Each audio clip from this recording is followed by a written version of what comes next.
Alison, tell us, what do Verasol recommend for those larger openings? Sure.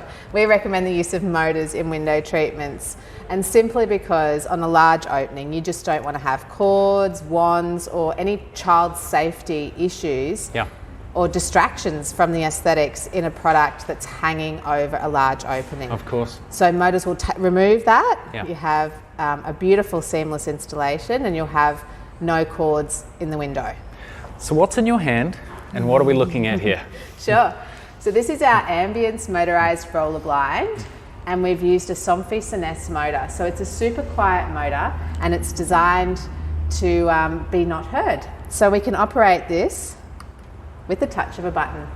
But this is only one way you can operate your blind. You could also have it on a remote control, on a wall switch, other than a remote control, or on a home automation system, or as an app on your phone. That is very silent. It is indeed. Yeah. If you're looking for a blind for a larger opening in your home or business, pop into the Build and Design Centre. Come and see Verasol here 7 days a week.